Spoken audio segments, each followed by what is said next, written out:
A very good afternoon to all of you. Good afternoon. Psychological perspective of education key. Good afternoon. Good afternoon.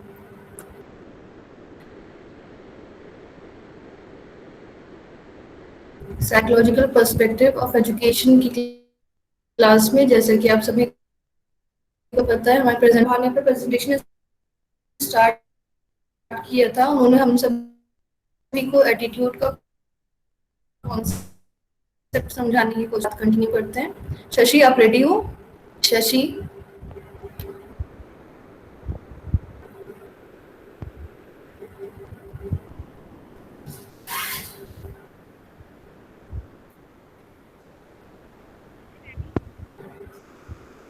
Shashi आप ready हो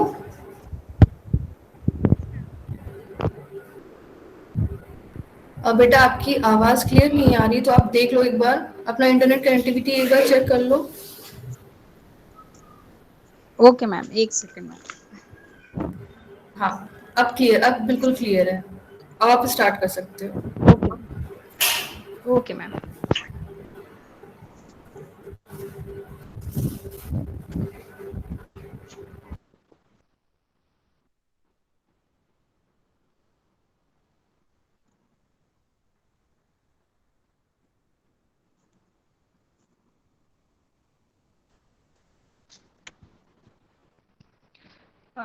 Good afternoon, ma'am. Good afternoon, class. Good afternoon, ma'am. Good afternoon, ma'am. जैसा कि हम कल हाँ ये psychological perspectives of education की class है जिसमें हम टॉपिक पढ़ रहे थे एटीट्यूड कॉन्सेप्ट एंड इम्प्लीकेशन जिसमें हमने बहुत कुछ पढ़ लिया था उसको थोड़ा सा रिवीजन करते हुए आगे बढ़ेंगे। एटीट्यूड को बहुत सारे और शब्दों में जानते हैं जैसे रवैया है तौर तरीका है चाल ढलन और रहन सहन आदि। अब हमने पढ़ लिया था इसके प्रत्यय अर्थ परिभाषा प्रकृति और प्रकार थोड़ा सा देख लेते हैं। संप्रत्यय में हमने जाना कि अब अभिवृत्ति को अंग्रेजी में एटीट्यूड कहते हैं और एटीट्यूड जो है शब्द है वो लैटिन भाषा के एप्टस शब्द से बना है जिसका अर्थ होता है नजरिया यानी एटीट्यूड का अर्थ होता है नजरिया। एक शब्द में इसको नजरिया कह सकते हैं। आगे इसके अर्थ को देखेंगे तो अर्थ में हमने पढ़ा था कि सिंपल की एटीट्यूड क्या है किसी काम या बात के संबंध में व्यक्ति का वह मनोगत भाव जो कुछ करने या ना करने के लिए प्रवृत्त करता है या हमें तैयार करता है वो अभिवृत्ति कहलाती है। सिंपल इसमें एक चीज और भी है कि यहाँ पे लिखा है थर्ड पॉइंट में कि जो चीज हमें पसंद है नापसंद है जिससे हमें प्यार है या नफरत है हम किसी के फेवर में है नहीं है उसकी प्रतिक्रिया करने की संवेगात्मक प्रवृत्ति है यानी ये इमोशनल एस्पेक्ट पे भी आधारित होता है अभिवृत्ति। आगे हमने इसकी परिभाषा में दो परिभाषाएं पढ़ी थी सर ट्रेवर्स के अनुसार और सर थर्स्टन के अनुसार। सर ट्रेवर्स ने कहा कि व्यवहार को कोई एक निश्चित दिशा प्रदान करने की अनुक्रिया करने की तैयारी ही अभिवृत्ति है। मतलब हम जो व्यवहार करते हैं उसको एक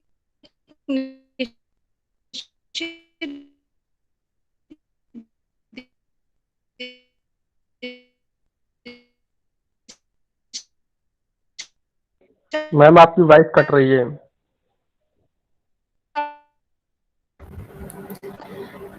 शशि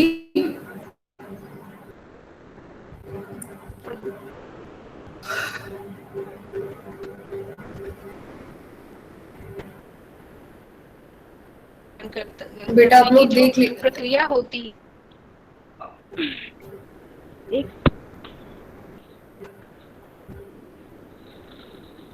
आप सभी लोग को ये एडवाइस है कि आप लोग जो प्रेजेंटेशन जिस दिन आपको हाँ ठीक है आ रही है प्रेजेंटेशन जिस दिन आपको करना हो चुकी हो सकता है डेटा की प्रॉब्लम हो इस समय आप लोग के पास तो थोड़ा सा डेटा बचा के रखा करो अपने प्रेजेंटेशन के लिए। एक दिन अपना फेसबुक व्हाट्सएप आप लोग मत यूज किया करो है ना, क्योंकि एक आप प्रॉब्लम नहीं है, यहाँ पर थोड़ी कनेक्टिविटी की ही दिक्कत आ जाती है, नेटवर्क इशू होता है मेरे यहाँ पर, इवन मैं तो बाहर निकल के कर रही हूँ ये चीज। तो कोई बात नहीं, चलो बेटा प्रेजेंटेशन तो करना ही है। यस मैम, ठीक यस है मैम। ठीक है। तो स्टार्ट करते हैं, आगे बढ़ते हैं। परिभाषा के बाद हमने जाना इसकी प्रकृति। तो अभिवृत्ति की 3 प्रकृति होती है मूल रूप से, एक धनात्मक अभिवृत्ति, दूसरा ऋणात्मक अभिवृत्ति, तीसरा शून्य अभिवृत्ति। धनात्मक अभिवृत्ति में हमने जाना था कि जो धनात्मक अभिवृत्ति है वो पूर्णतः सकारात्मक प्रवृत्ति की अभिवृत्ति है। जैसे विश्वास है, प्रेम है, कर्तव्यनिष्ठ है, उत्तरदायित्व है, निरंतरता या अनुशासित। मतलब जो काम हम सकारात्मक सोच के साथ करते हैं, या ऐसे लोग जो पूर्णतः सकारात्मक सोच के साथ अपने काम को करते हैं, किसी काम में विश्वास रखते हैं, तो वो धनात्मक अभिवृत्ति कहलाती है। या जिन चीजों पे हमें विश्वास होता है उस पे हम पूर्णतः सकारात्मक प्रवृत्ति, सकारात्मक सोच के साथ चलते हैं, और ये धनात्मक अभिवृत्ति होती है। ऋणात्मक अभिवृत्ति धनात्मक अभिवृत्ति की पूर्णतः विपरीत चलती है। इसमें नकारात्मक प्रवृत्ति भी कहते हैं। इसमें अविश्वास, घृणा, नफरत, भय और दूर भागना जैसी प्रवृत्तियां शामिल हैं। तीसरी प्रकृति है शून्य अभिवृत्ति, जिसमें ना तो ये अभिवृत्ति सकारात्मक होती है और ना ही नकारात्मक। ये पूर्णतः दोनों से भिन्न है, या ये कह लें थोड़ा थोड़ा गुण दोनों का इसमें पाया जाता है। आगे हमने पढ़ा था अभिवृत्ति के प्रकार, 5 प्रकार पढ़े थे। पहला पढ़ा था विशिष्ट अभिवृत्ति, सामान्य अभिवृत्ति, नकारात्मक अभिवृत्ति, सकारात्मक अभिवृत्ति, मानसिक अभिवृत्ति। विशिष्ट अभिवृत्ति में हमने पढ़ा था कि किसी विशेष व्यक्ति के लिए, जैसे शिक्षक के लिए श्रद्धा और सम्मान का भाव, ऐसी अभिवृत्ति रखना विशिष्ट अभिवृत्ति वाले व्यक्ति रखते हैं। ऐसी भाव जिसके, जैसे हमारे शिक्षक हैं, हमारे पेरेंट्स हैं, उनके प्रति जो हमारे भाव होते हैं सम्मान का और श्रद्धा का भाव, ये हम सब में होता है, और ऐसी अभिवृत्ति विशिष्ट अभिवृत्ति कहलाती है। सामान्य अभिवृत्ति में हमने बताया था जैसे समूह में चलते, सामान्यतः सबसे एक बराबर व्यवहार किया जाता है, वो सामान्य अभिवृत्ति में आता है। नकारात्मक अभिवृत्ति पूर्णतः अपनी प्रकृति पर आधारित है, जो ऋणात्मक अभिवृत्ति है। इसमें नकारात्मक सोच के साथ चलते हैं। और सकारात्मक अभिवृत्ति धनात्मक अभिवृत्ति की प्रकृति होती है, जो पूर्णतः सकारात्मक होती है। मानसिक अभिवृत्ति हमारे मानसिक यानी हमारे जो विचार होते हैं उस पर आधारित होती है। जैसे हमारे विचार होंगे उस तरीके की हमारी अभिवृत्ति होगी। किसी के प्रति हम क्या सोचते हैं, क्या भाव रखते हैं, उस व्यक्ति से हम जब मिलते हैं तो हमारी अभिवृत्ति वहाँ पर वो दर्शाती है कि अगर हम उस व्यक्ति से मतलब खुश होते हैं, या उस व्यक्ति से मिलकर हमें अच्छा लगता है, या हम उसे पसंद करते हैं, तो वहाँ पर हमारे हाव भाव, बोलचाल, चाल ढाल सब कुछ बिल्कुल अलग होती है, और हमारा व्यवहार भी अलग होता है। लेकिन अगर वही व्यक्ति, हमें दूसरा कोई व्यक्ति है जो पसंद नहीं है, उसके प्रति हमारा जो हाव भाव होता है, हमारा व्यवहार होता है, वो पूर्णतः विपरीत होता है। आगे बढ़ते हैं। हमारा जो अगला बिंदु है वो है अभिवृत्ति की विशेषताएं। तो इसको पढ़ेंगे, ये नया बिंदु है। अभिवृत्ति की विशेषताएं, जिसमें अभिवृत्ति को व्यवहार से पूर्व की मनोदैहिक अवस्था या प्रवृत्ति के रूप में हमने समझा है। अब प्रश्न यह उठता है कि इस प्रकार की अन्य अवस्थाओं या प्रवृत्तियों जैसे आदत, रुचि और मूल अभिप्रेरकों का मतलब है जो हमें जन्मजात अभिप्रेरक मिलते हैं, वो को भी अभिवृत्तियों का नाम दिया जाना चाहिए। उत्तर स्पष्टता कहता है कि ये नकारात्मक है। नहीं, ये चीजें भी हमारी बदलती रहती हैं। भूख हमारी जन्मजात है, हमें भूख जब हम जैसे ही जन्म लेते हैं हमें भूख लगती है, लेकिन उसके साथ साथ हमारा जो आदत है, मतलब भूख, हमें क्या खाना अच्छा लगता है, क्या नहीं अच्छा लगता है, ये हमारी आदत हो गई एक, और ये चीजें बदलती भी रहती। हो सकता है एक टाइम पे हमें अगर सिंपल खाना जैसे दाल चावल पसंद है, हो सकता है कुछ टाइम के बाद हमें ये ना पसंद आए। तो आदतें बदलती रहती हैं। अब इसकी विशेषताओं की ओर बढ़ते हैं और समझते हैं कि विशेषताएं क्या है।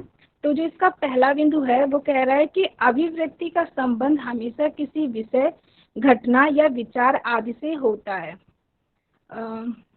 सीधे ये बता रहा है कि कोई भी विशेष घटना है, विषय है, व्यक्ति है या विचार है, उससे अभिव्यक्ति का संबंध होता है। इसको ऐसे भी समझा जा सकता है कि किसी भी विशेष वस्तु, व्यक्ति, समूह, संस्था, मूल्य अथवा मान्यता के प्रति बनी हुई जो अभिव्यक्ति है, इन सभी के प्रति व्यक्ति का कैसा संबंध है, अभिव्यक्ति ये स्पष्ट करती है। जैसा हमने बताया कि हमारे टीचर्स हैं, उनके प्रति हमारा अभिव्यक्ति क्या है, ठीक है, सम्मान की है, हम उनकी रिस्पेक्ट करते हैं और जो भी वो हमें आदेश करते हैं या हमें जो सजेशन देते हैं हम उनका पालन करते हैं, तो उनके प्रति हमारी ये अभिव्यक्ति है। और वहीं पर अगर जो व्यक्ति हम अपने टीचर्स में विश्वास रखते हैं कि हमें पता है, बचपन से ये कहा गया कि टीचर्स जो बताते हैं सही बताते हैं, तो हम उनकी बातों पे विश्वास करते हुए वो जो भी कहते हैं हम उसको उसी तरह से करते रहते हैं और आगे बढ़ते हैं।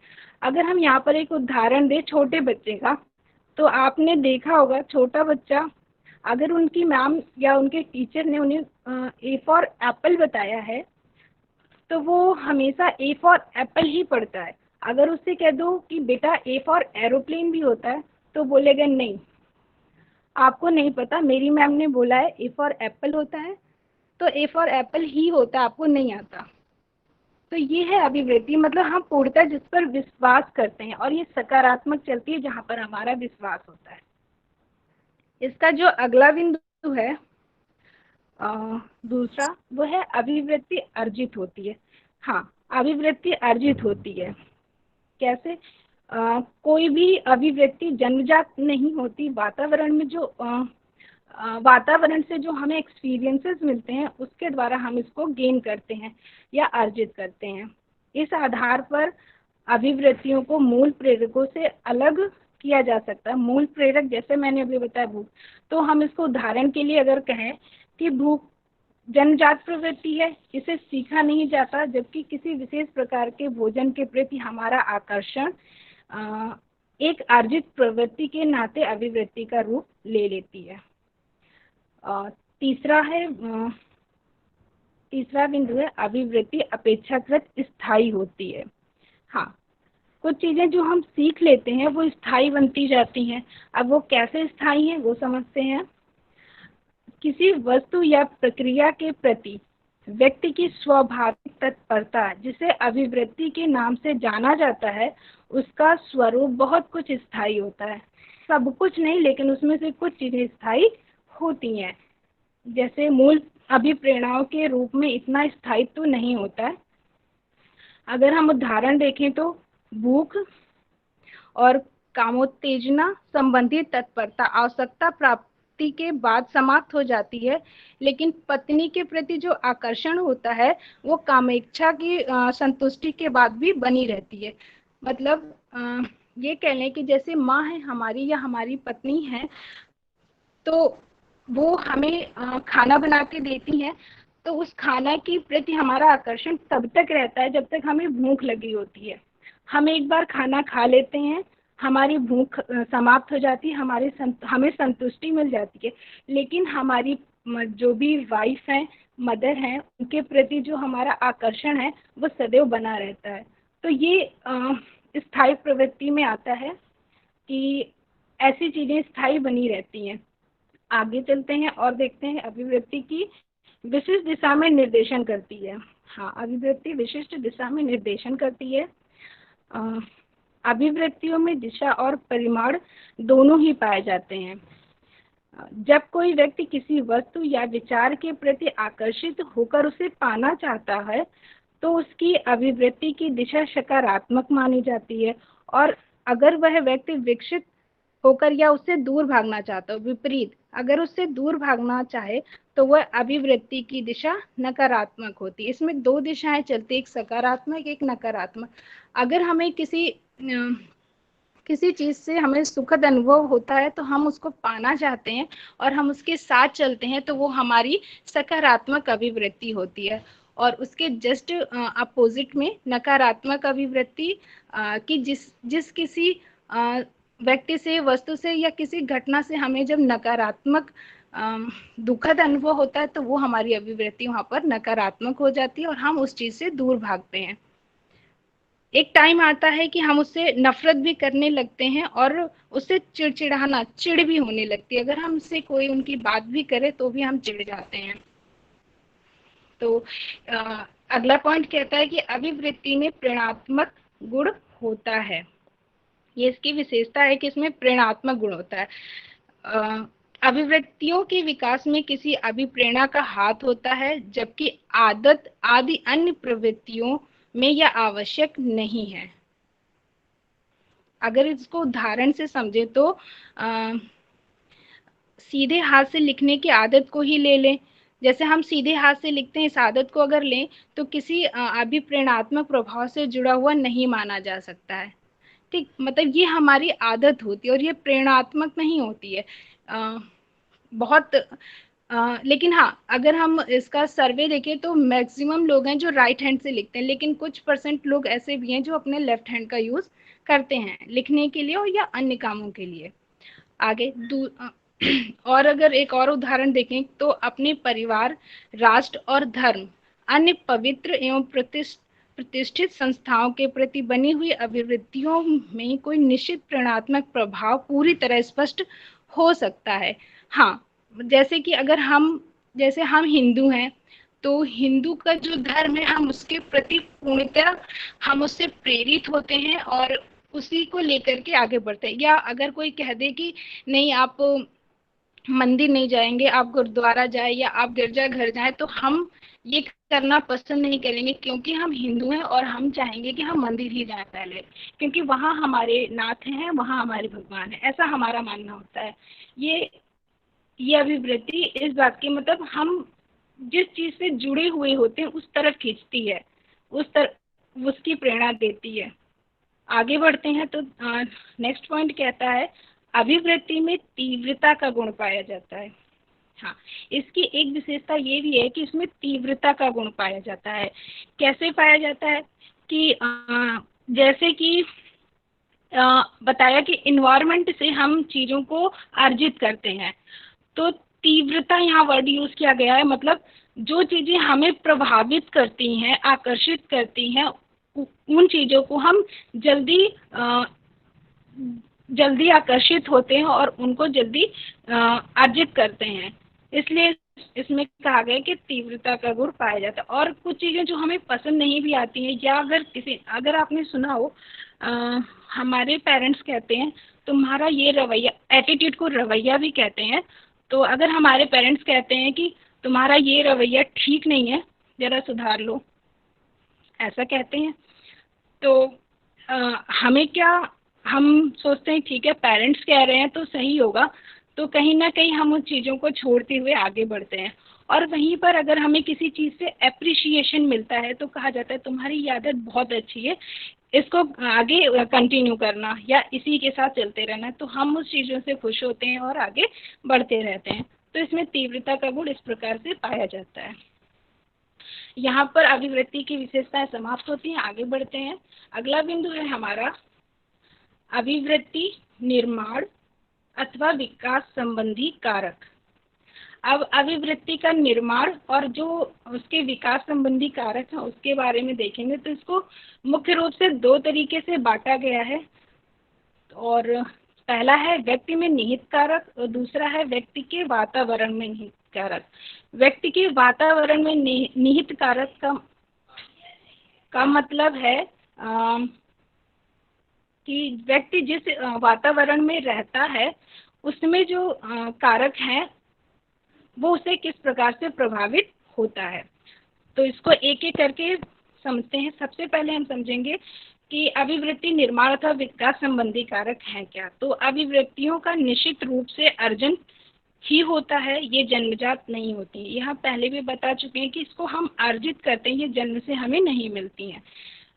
दूसरा, इनका उम्र और अनुभव के साथ धीरे धीरे विकास होता है। हमने कल पढ़ा था ये चीज और हमने आपको समझाया था कि जो एटीट्यूड होता है इसका हमारी उम्र और एक्सपीरियंस के साथ बढ़ता घटता रहता है। जैसे जैसे हमारी उम्र बढ़ती है ये धीरे धीरे उसका भी विकास करता रहता है।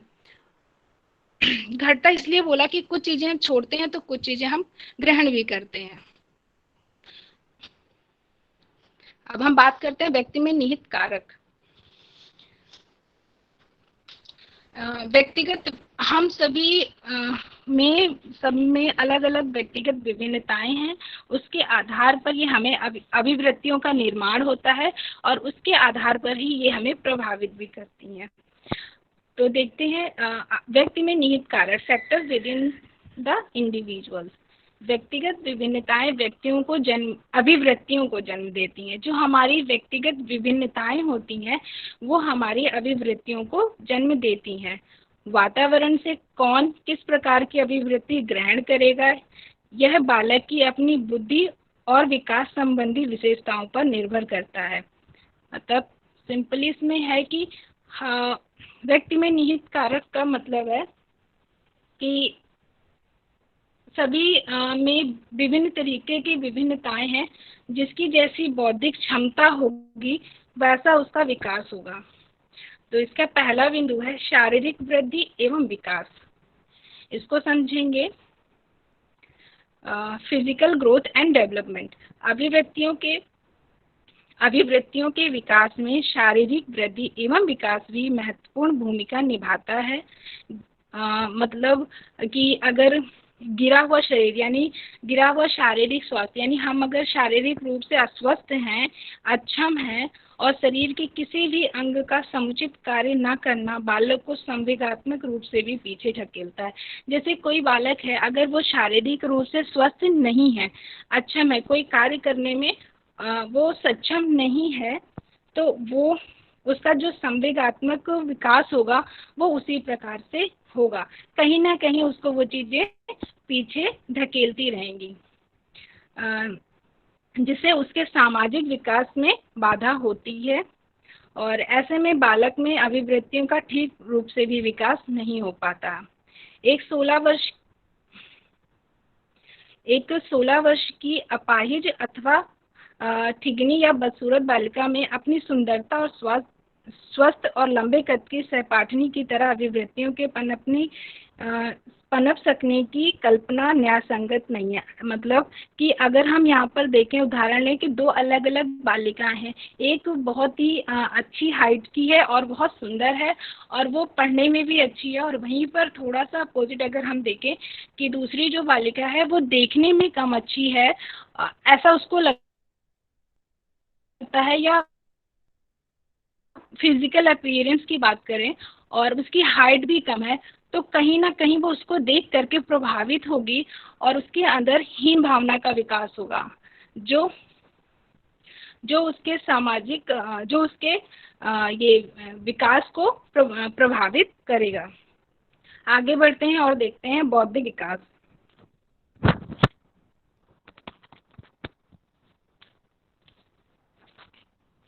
बौद्धिक विकास, अभिवृत्तियों का विकास बौद्धिक विकास से भी प्रभावित होता है। बुद्धि के महत्वपूर्ण अवयव जैसे स्मरण शक्ति, सोचने, विचारने, तर्क एवं कल्पना करने की शक्तियां आदि अभिवृत्तियों के निर्माण में महत्वपूर्ण भूमिका निभाते हैं।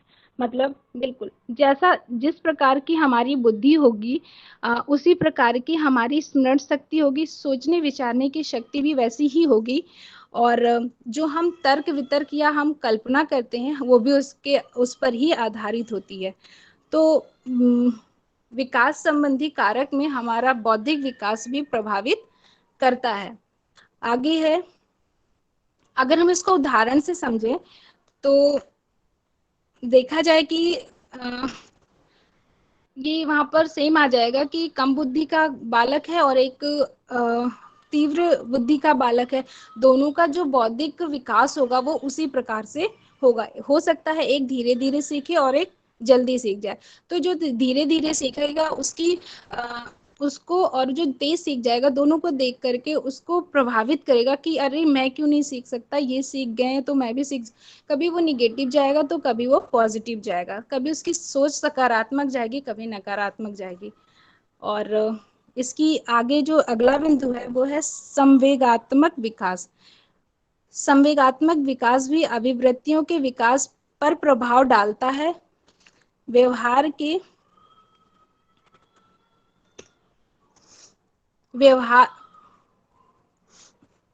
के आंतरिक और बाह्य दोनों पक्षों पर ही संवेग अपना नियंत्रण रखते हैं। इस दृष्टि से वे अभिवृत्तियों पर जो व्यवहार का मुख्य अंग मानी जाती हैं, उस पर अंकुश रखकर उनके निर्माण और विकास में मुख्य भूमिका निभाते हैं। बिल्कुल हमारे इमोशंस, हमारे मनोभाव भी हमारे अभिवृत्ति को प्रभावित करते हैं, जिसका उदाहरण हम आपको पहले भी दे चुके हैं। और उसके साथ हम आगे बढ़ते हैं और पढ़ते हैं कि सामाजिक विकास क्या है। अभिवृत्तियां मात्र व्यक्तिगत मामला नहीं है, इनका जन्म, पालन पोषण और उपयोग सभी कुछ सामाजिक दायरे में होता है। इस दृष्टि से सामाजिक विकास और अभिवृत्तियों के विकास का बहुत ही निकटतम संबंध है। बिल्कुल, क्योंकि हम मानव एक सामाजिक प्राणी है और हम जिस समाज में रहते हैं उसमें जो घटनाएं होती हैं हम उससे प्रभावित होते हैं। तो इस प्रकार से सामाजिक विकास भी अभिवृत्ति को के विकास को प्रभावित करता है। ये इसका एक मुख्य कारक है। और इसका अंतिम कारक है चारित्रिक अथवा नैतिक विकास। चारित्रिक अथवा नैतिक विकास भी अभिवृत्तियों के विकास को प्रभावित करता है। प्रत्येक व्यक्ति इस विकास के माध्यम से कुछ विशेष मूल्यों और आदर्शों से प्यार हो जाता है, उसके अपने होते हैं तथा जिनके लिए वह गौरवान्वित होकर अपने अहम को बनाने का प्रयत्न करता है।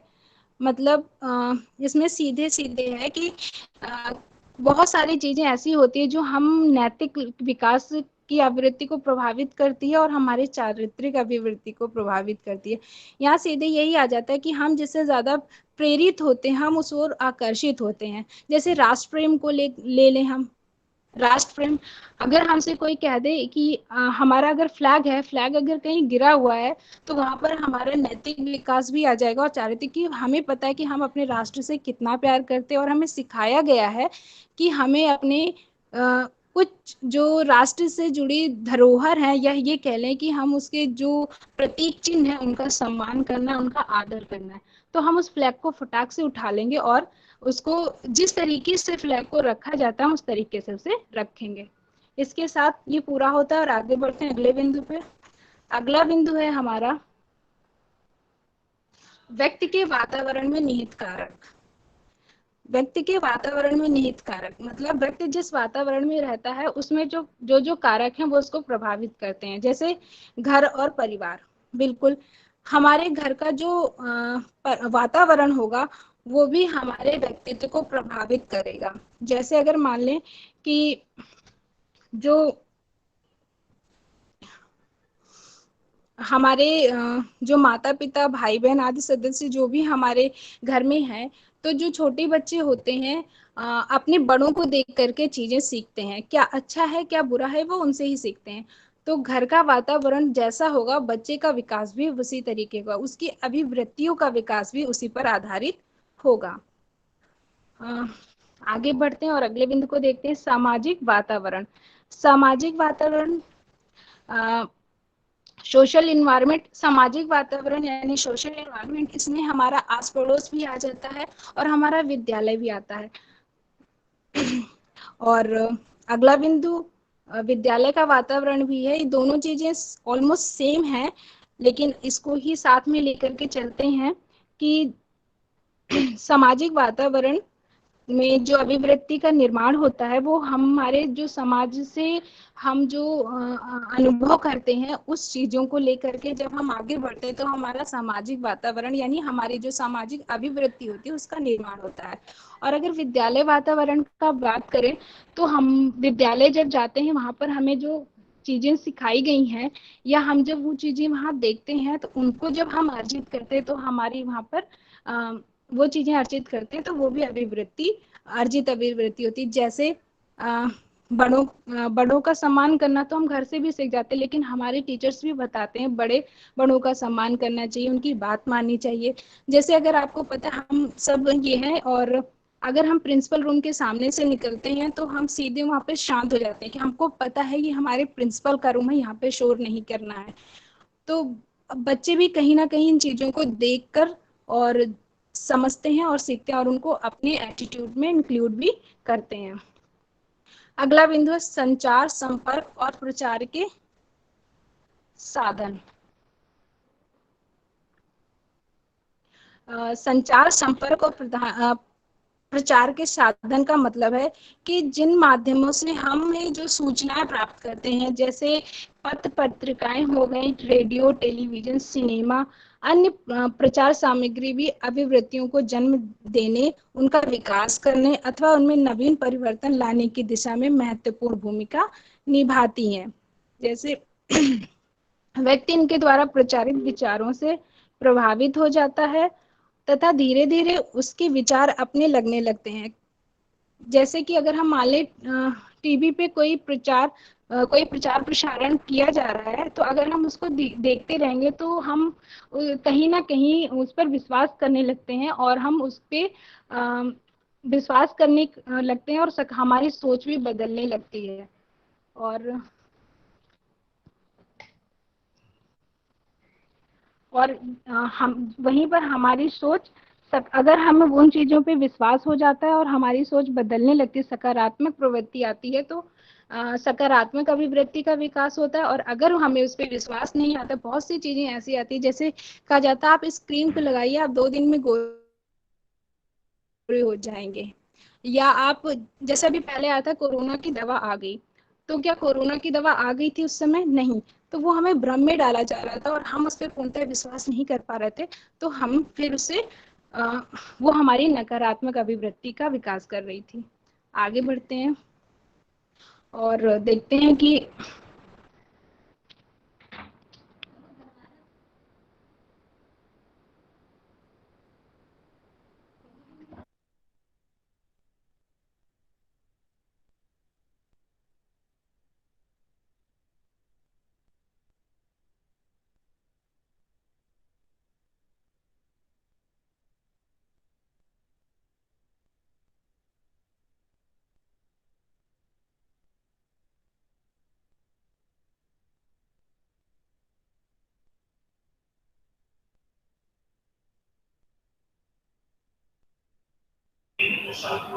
आशीष बताइए क्या हुआ? हमें लगता है मोबाइल स्विच ऑफ हुई है इसमें।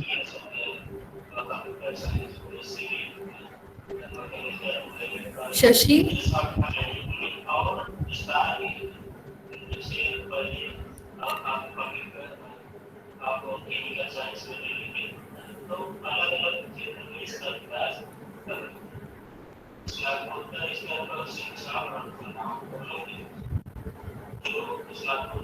हम लोग एक थोड़े समय के लिए वेट कर लेते हैं, शायद कुछ प्रॉब्लम होगी मोबाइल में उसके।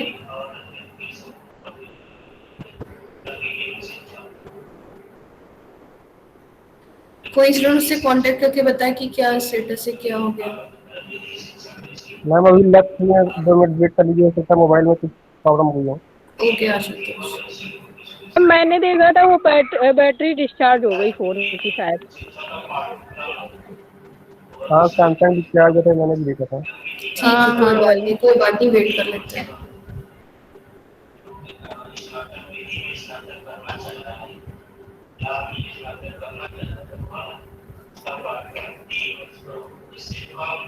ये कुछ चीजें हमें सीखने के लिए है हमारे पास, जैसे कि अब अगर बैटरी अगर आपकी डिस्चार्ज होगी तो बेटा 100% आप करके रखो।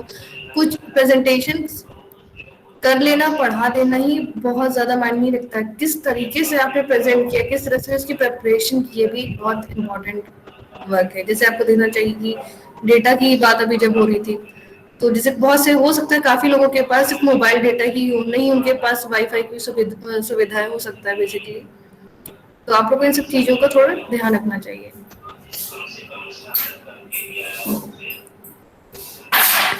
यस मैम, क्लास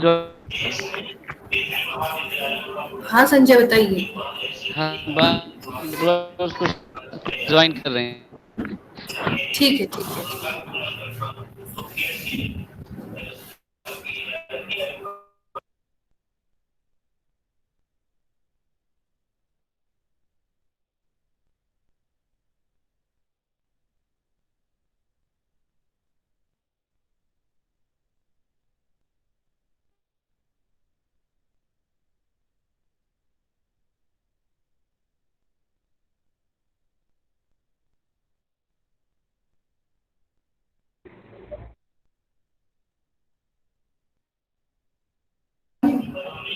लगा लिया। पहले आप अपने आप को म्यूट कर दीजिए, अब दरवाजा आपकी वॉइस नहीं आएगी। आशुतोष अभी थोड़ा सा आप वेट कर लो। और एक कुछ स्टूडेंट्स हैं जो मीटिंग ज्वाइन कर रहे हैं, लेफ्ट कर रहे हैं, क्या खेल चल रहा है, क्लास चल रही है? आप लोग क्लासेस अटेंड करना है, प्रॉपर अटेंड करो, सिर्फ अटेंडेंस की उसकी मत करो। कुछ स्टूडेंट्स को मैं नाम अभी देख रही हूँ, बीच बीच में वो लोग ज्वाइन हो रहे हैं, लेफ्ट हो रहे हैं, ज्वाइन हो रहे हैं, लेफ्ट हो रहे हैं। शशि क्या प्रॉब्लम हो गई थी बेटा?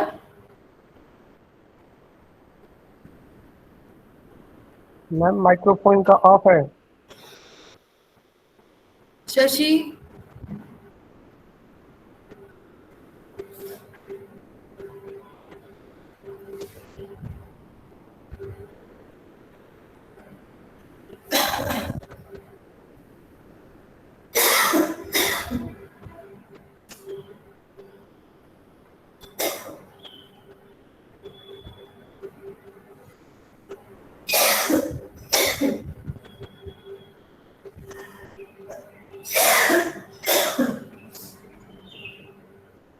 हेलो हाँ शशि क्या प्रॉब्लम हो मैम। गई थी बेटा? मैम फोन स्विच ऑफ हो गया था एक्चुअली, थोड़ी फोन में दिक्कत है। मैं चार्ज पे लगा के यूज करती हूँ, नेटवर्क इशू था इसलिए मैं बाहर निकल के प्रेजेंटेशन दे रही थी, अभी तो धूप में थे, बस ये दिक्कत थी। मैं फिर से थोड़ा सा कंटिन्यू कर लेती हूँ मैम, लास्ट स्लाइड बची है। ठीक है आप कंटिन्यू करो। Okay ma'am, okay ma'am.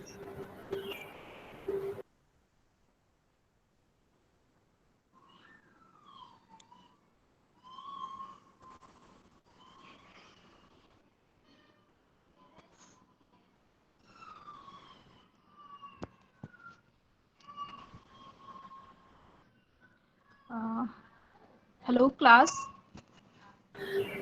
Shashi आप कंटिन्यू करिए, आप क्लियरली ऑडिबल हैं। हाँ, तो हमने लास्ट बिंदु अपना पढ़ लिया था, संचार, संपर्क और प्रचार के साधन। हमारा अगला और अंतिम बिंदु है अभिवृत्तियों का शिक्षा में निहितार्थ, जिसमें हम पहले पढ़ेंगे अभिवृत्तियां हमारी शिक्षा को कैसे प्रभावित करती है या हम कैसे उसको इम्प्लीमेंट करते हैं एजुकेशन में अपने एटीट्यूड को। तो पहला बिंदु है हमारा आदर्श प्रकट करना। शिक्षक को खुद भी अच्छी आवृत्तियों वाला होना अत्यंत जरूरी। मतलब अगर हम बात करें यहाँ पर पूर्णतः टीचर की बात की गई, क्योंकि बच्चे जो होते हैं वो टीचर से चीजें सीखते हैं, तो जैसा हमारे टीचर का एटीट्यूड होगा बच्चे उससे प्रभावित होते हैं। तो वहाँ पर एक टीचर को आदर्श प्रकट जो उसका अभिवृत्ति होती है वो आदर्श प्रकट करने वाली होनी चाहिए। और दूसरा बिंदु है हमारा अध्यापक विद्यार्थियों संबंधों का आधार। मतलब जो अध्यापक विद्यार्थी का संबंध का आधार होता है वो भी कहीं ना कहीं हमारी अभिवृत्ति होती है। जैसे अभिवृत्तियों को छात्रों और शिक्षकों के संबंधों का एक प्रमुख माध्यम कहा जाता है। बिल्कुल, हमारा जैसा जैसा व्यवहार, अभिवृत्तियां हमारे व्यवहार से निर्माण होता है, अभिवृत्तियों का निर्माण हमारे व्यवहार से होता है। तो जैसा हमारा व्यवहार होगा वैसे ही हमारे संबंध होंगे। तो टीचर और स्टूडेंट के व्यवहार मतलब टीचर और स्टूडेंट का जो संबंध होता है वो कहीं ना कहीं हमारी अभिवृत्तियों पर भी आधारित होता है। दूसरा है शिक्षा का लक्ष्य। शिक्षा का प्रमुख लक्ष्य बालकों में सामाजिक और नैतिक गुण तथा ईमानदारी, सत्यनिष्ठा, शिष्टता इत्यादि वांछनीय अभिवृत्तियों का निर्माण करना है। अतः शिक्षक कक्षा तथा विद्यालय में ऐसा वातावरण बना सकते हैं जिससे वे अभिवृत्तियां विकसित हो सके। मतलब बच्चों को सत्यता, ईमानदारी, शिष्टता, ये सारी चीजें शिक्षक के द्वारा विद्यार्थियों तक पहुंचाई जाती हैं और शिक्षक ही इन सब चीजों का निर्माण करता है। अगला पॉइंट है चरित्र निर्माण। शिक्षा का महत्वपूर्ण उद्देश्य चरित्र का निर्माण माना जाता है। बिल्कुल, एजुकेशन जो होती है वो हमारे चरित्र का निर्माण करती है और चरित्र के निर्माण में हमारे एजुकेशन का बहुत महत्व है या बहुत योगदान है। अब एजुकेशन की बात करें तो बिना टीचर के ये चीज़ पॉसिबल नहीं है। टीचर मुख्य आधार होते हैं बच्चों को कुछ सिखाने के लिए, तो बच्चों के चरित्र का निर्माण भी शिक्षकों के माध्यम से होता है। आगे बढ़ते हैं और अगला बिंदु है हमारा व्यवहार की प्रेरक। व्यवहार का प्रेरक मतलब जैसा हम व्यवहार कैसा करेंगे, हमारा व्यवहार कैसा होगा, ये भी हमारी अभिवृत्ति हमें सिखाती है और हमारे टीचर के थ्रू इस चीज़ों को और अच्छे से समझा जा सकता है। हमारे टीचर हमें बताते हैं कि क्या सही है, क्या गलत है, हमें क्या करना चाहिए, क्या नहीं करना चाहिए, कब कैसे किससे बात करनी चाहिए, चीज़ों को कैसे हैंडल करना चाहिए। ये भी हमारे परिवार से चीज़ें सीखते हैं, लेकिन हमारा जो शिक्षकों का एक महत्वपूर्ण रोल हमारी लाइफ में, हमारी लाइफ का मतलब है छात्रों की लाइफ में, स्टूडेंट्स की लाइफ में वो बहुत बड़ा रोल होता है।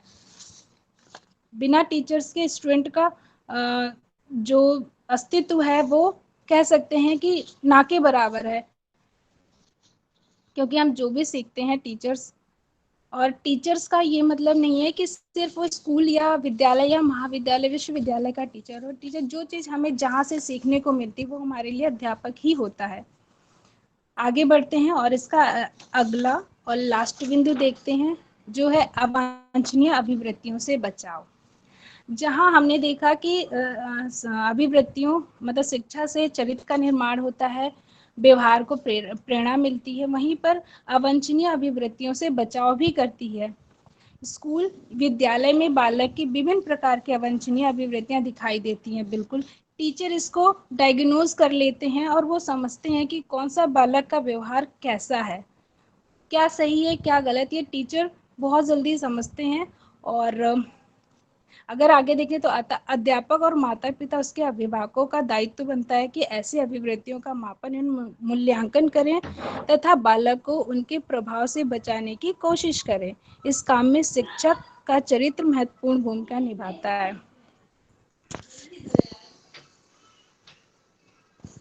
ये तो अच्छा, इस बात में ये तो अच्छा पढ़ा रही, इस बारे में तो कुछ कह नहीं सकता। हम इस बिंदु को अगर हम समझे तो यहाँ पर हम हमारे अंदर क्या अच्छाई है क्या बुराई है, हमारे पेरेंट्स के साथ साथ हमारे जो शिक्षक होते हैं वो पूर्णतः समझते हैं और हमें सही गलत की पहचान कराते, वो बताते हैं कि आपको ये नहीं करना चाहिए, आपकी जो ये आदत है ये गलत है, आप सुधार लें तो बहुत चीज़ें अच्छी हो जाएंगी।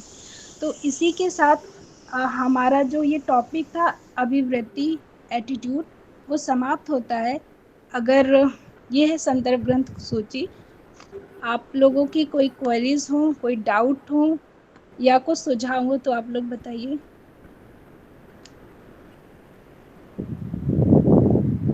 आप सभी की कोई भी क्वेरी है तो आप शशि से पूछ सकते हो।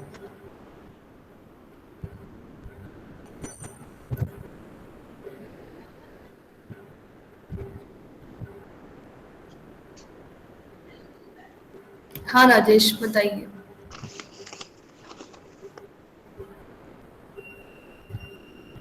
हाँ राजेश आप अपना, हाँ इंद्रेश बताओ क्या पूछना चाहते हो। जी मैम, तो मैं पहले बता दूं मैम कि इन्होंने बहुत अच्छी तरह से इसको पढ़ाया और दैनिक जीवन से जुड़े हुए उदाहरणों को देकर प्रस्तुत किया। तो इन्होंने बहुत अच्छी तरह से इस विषय को प्रस्तुत किया। लेकिन मैम कल इन्होंने एक बताया था कि जैसे जाति को लेकर कि नीची जाति के लोगों को देखकर लोगों में चिढ़ हो जाती है। तो मेरा प्रश्न यह है कि जाति को देखकर चिढ़ होती है या व्यक्ति के स्वभाव, उनके हाव भाव को देखकर चिढ़ होती है? जी ओके। जाति से किसी व्यक्ति का अंदाजा कोई बाहरी व्यक्ति कैसे लगा सकता है? हाँ कल इसको हाँ तो बताते हैं, हमने इसको अगर बताया हो तो मानसिक अभिवृत्ति में हमने इसका जिक्र किया था।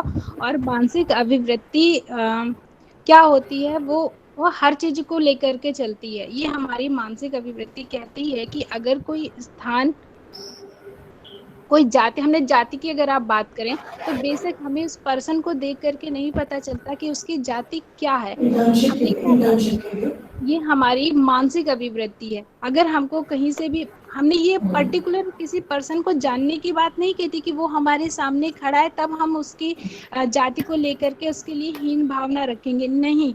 हम एक जनरल बात कर रहे थे कि वहाँ पर जैसे आप भी जानते हैं और हम भी जानते हैं कि जाति को लेकर के भेदभाव, जाति हो, राष्ट्र हो, धर्म हो, इन सब के लिए भेदभाव है। और हम किसी को देख करके किसी पर्सन को नहीं पता लगा सकते कि वो जाति का है, धर्म का है, राष्ट्र का है, लेकिन हमारी मानसिकता ऐसी बन चुकी है। हमने ये उदाहरण दिया था, होप आपको समझ में आया होगा इंद्रेश। हेलो, थोड़ा सा मैम हमारे नेटवर्क की प्रॉब्लम है, हमने सुन नहीं पाया। ठीक है, जो आपने बताया मैं दोबारा यूट्यूब पे देख लूंगा। दूसरा मेरा प्रश्न ये था कि आपकी राय में क्या किसी व्यक्ति की अभिवृत्तियों में परिवर्तन करना संभव है? यदि हाँ तो कैसे, और नहीं तो क्यों? हाँ, अभिवृत्तियां परिवर्तनशील, कुछ अभिवृत्तियां परिवर्तनशील होती हैं, बिल्कुल होती हैं। कुछ अभिवृत्तियां स्थायी होती हैं, ठीक है। और हम अगर चाहें किसी और की अभिवृत्ति में परिवर्तन करना तो ये शायद मुश्किल होगा, लेकिन हम खुद की अभिवृत्तियों में परिवर्तन कर सकते हैं, क्योंकि ये हमारी आदतों से जुड़ी हुई होती हैं, हमारे व्यवहार से जुड़ी हुई होती है। हमारा जो व्यवहार होता है वो हमारी अभिवृत्तियों का निर्माण करता है। तो अगर हम अपने व्यवहार में परिवर्तन करेंगे तो हमारी अभिवृत्तियों में भी परिवर्तन जरूर होगा।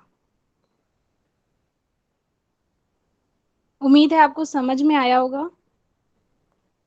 इंद्रेश, कोई एग्जांपल देके समझा सकती हैं क्या? जी बिल्कुल। जैसे कि अगर हम एक एग्जांपल दें कि अगर मैं खुद को लेकर के एग्जांपल देती हूँ, मैं अपने आप को रखती हूँ यहाँ पर।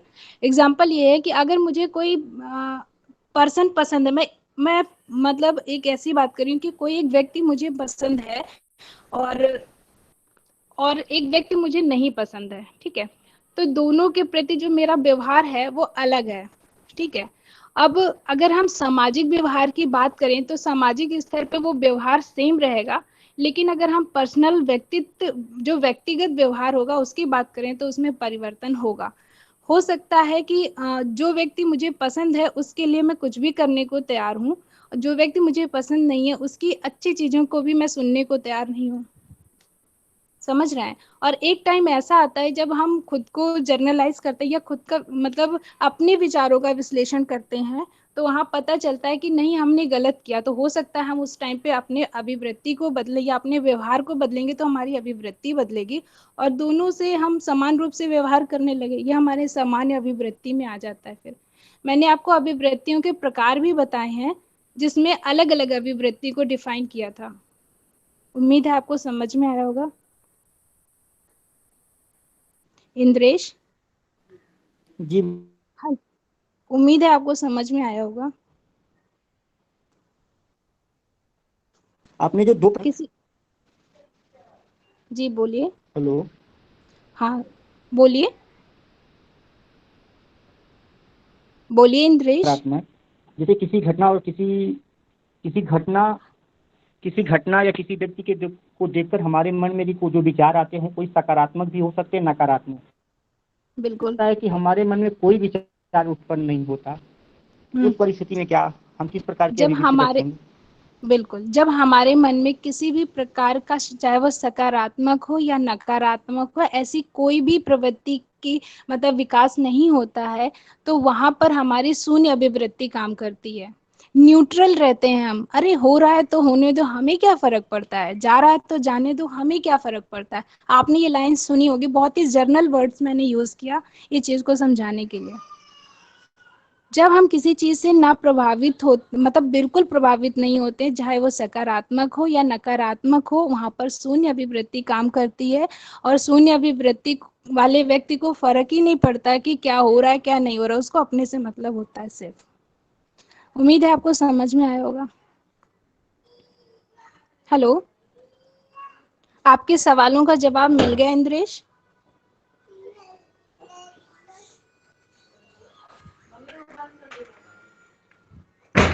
हेलो हेलो मैम, आवाज आ रही है? आवाज तो आ रही है बट इंद्रेश से नहीं हो। इंद्रेश, आपको अभी भी क्लियर नहीं हुआ?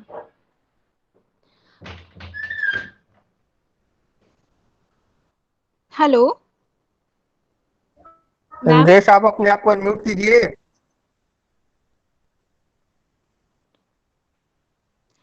किसी और का कोई प्रश्न या कोई सुझाव?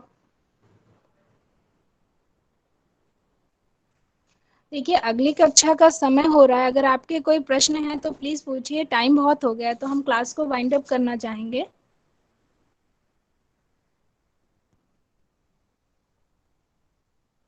किसी का कोई प्रश्न नहीं है? हेलो यस मैम, आवाज तो आ रही है। प्रश्न कोई नहीं, बस अच्छे से आपने बताया और समझाने का प्रयास किया। एटीट्यूड को बहुत अच्छे से समझ में भी आया। Thank you. तो मैम, हम क्लास को यहीं पे वाइंड अप करते हैं। Thank you class. Thank you ma'am. आज शशि ने हम सभी के सामने प्रेजेंटेशन किया, अच्छा प्रेजेंटेशन किया, लेकिन कुछ जो प्रॉब्लम्स देखने में आई, जैसे इंटरनेट कनेक्टिविटी आप लोगों ने पहले से आप लोग नहीं देखते हो, मोबाइल चार्जिंग का है, ये सब कुछ चीजें ऐसी प्रैक्टिकल चीज है जिनको प्रेजेंटेशन इफेक्टिव या इनइफेक्टिव बनाता है। ठीक है, आपने अच्छा पढ़ाया, बहुत अच्छी बात है, लेकिन ये सारी चीजें भी आप सभी के लिए एक लेसन है, सिर्फ शशि के लिए ही नहीं, अभी जितने भी लोगों को प्रेजेंटेशन करना है और जितने लोग भी अब आगे करेंगे।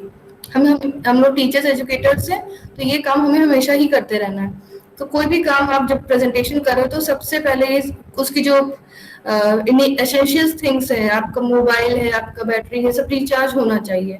ठीक है, आपका डेटा है, आप उसको संभाल के रखो थोड़ा सा। ठीक है, तो उस हिसाब से कुछ चीजें होती हैं जो कि थोड़ा सा गड़बड़ कर देती हैं, तो आगे से आप लोग इस सब चीजों का ध्यान रखोगे। इसी उम्मीद के साथ आज की क्लास में यहीं पर बाइंड अप करते हैं। नेक्स्ट क्लास में एक न्यू प्रेजेंटेशन के साथ हम सब फिर मिलेंगे। Thank you class. Thank you ma'am. Thank you.